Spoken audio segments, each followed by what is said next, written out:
आदिदेव महादेव। एक बात मेरे आज तक समझ में नहीं आई, हम लोग उद्देश्य के पीछे इतने क्यों पड़े हुए हैं, और उद्देश्य के चक्कर में हम हमेशा तनावग्रस्त रहते हैं कि हमें कोई उद्देश्य ही नहीं है। जिसका कोई उद्देश्य नहीं है, केवल जीवन का अनुभव करना ही जो जानता है, वो सबसे ज़्यादा निश्चिंत व्यक्ति दिखता है। उद्देश्य के पीछे ज़्यादा दौड़ना ठीक नहीं है। यदि आप भाग्य में विश्वास करते हैं, प्रारब्ध में विश्वास करते हैं, और आप ये मानते हैं कि किसी ने आपके लिए पहले से ही पूरी स्क्रिप्ट लिखी हुई है, तो बस उसी पर विश्वास करके चलो। हमें उद्देश्य ढूंढने की ज़रूरत ही नहीं है। मैं इंतज़ार करूंगा एक स्थान पर खड़े होकर कि जो उद्देश्य है वही मुझे आके ढूंढ ले। हर हर हर हर महादेव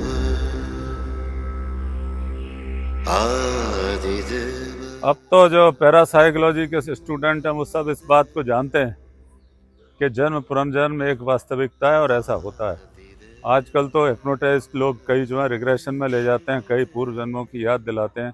तो हमारे सारे हिंदुओं के जो सिद्धांत थे, जो माने जाते थे कि बकवास हैं, आज विज्ञान उनको सही साबित कर रहा है। तो मैं तो मानता हूं कि जन्म और पुनर्जन्म होता है। हर हर हर हर महादेव। धर्म, धारेत से धर्म, और आधुनिक ज्ञान के हिसाब से धर्म का लिटरल मतलब आता है career, career which carries you through. धारेत से धर्म, जो आपको धारण करता है। अधर्म वो है जो बेरोजगार है, वो अधर्म में स्थित है। जो रोजगार में चल रहा है वो धार्मिक व्यक्ति है। क्या यह समय और परिस्थितियों के अनुसार बदलता है? बिल्कुल, जैसी आपकी क्वालिफिकेशन होगी उसी प्रकार आप धर्म का पालन कर पाएंगे। और क्वालिफिकेशन से या तो बहुत ऊपर निकल गए हो तो अधर्म रहेंगे, बेरोजगार, या कोई क्वालिफिकेशन ही नहीं हो तो आप अधार्मिक रहेंगे। दोनों तरफ से।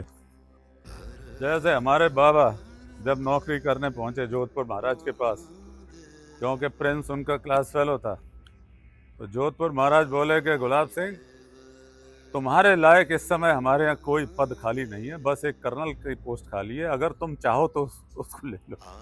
सी ही वाज टू क्वालिफाइड।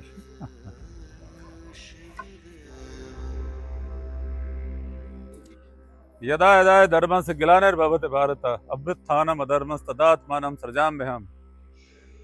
अब इसको कोई सीरियसली ले या इसको मजाक समझे, पर बात गंभीर है। भगवान जब देखते हैं कि बहुत ज़्यादा बेरोजगारी बढ़ती चली जा रही है, तब वो धर्म की स्थापना के लिए आते हैं, अपनी लीलाएं करते हैं और चले जाते हैं। उनको पता होता है कि मेरी लीलाओं का बखान कर करके लाखों लोगों का रोजगार चलेगा। ये है धर्म की स्थापना। एक बैठे थे बड़े दुखी, फिर मैं साल भर बाद मिला उनसे।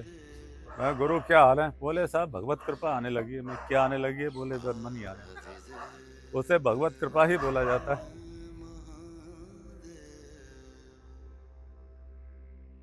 युद्ध की भविष्यका में धर्म की स्थापना ऐसे किए जा सकती है कि युद्ध में जो सैनिक लड़ रहे हैं वो उनका कैरियर है। जब भी कहते हैं कि एक योद्धा का धर्म युद्ध करना है, और कोई भूखे पेट या फ्री में नहीं लड़ता। राजा उनको पैसे देते हैं, उनको भोजन देते हैं, ट्रेनिंग देते हैं। आज भी सारी सेनाओं की ट्रेनिंग वगैरह सब सरकारी देती है, and they are all paid for it.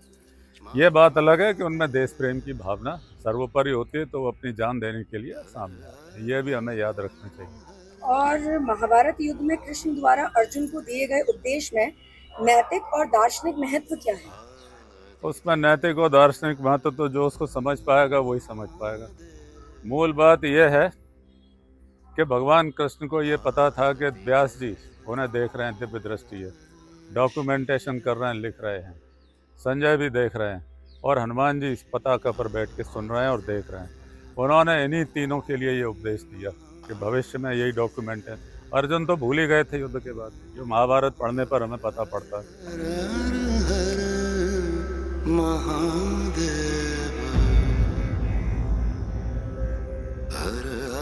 होना नहीं चाहिए, क्योंकि व्यक्ति समाज का एक मुख्य अंग है। तो व्यक्तिगत हित पारिवारिक हित के सामने गौण है, पारिवारिक हित सामाजिक हित के सामने गौण है। हम सामाजिक प्राणी हैं, तो हमें समाज के हित को बहुत ज़्यादा महत्व देना चाहिए। समाज अगर सुखी है तो हम भी सुखी रहेंगे।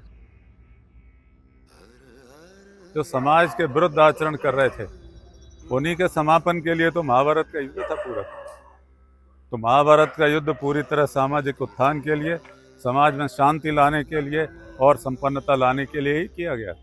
जब कुछ लोग सारे समाज के धन शांति का हरण करने लगते हैं, तब उसको समाप्त करने वाले युद्ध को ही धर्म युद्ध कहा जाता है। हमें ये याद रखना चाहिए।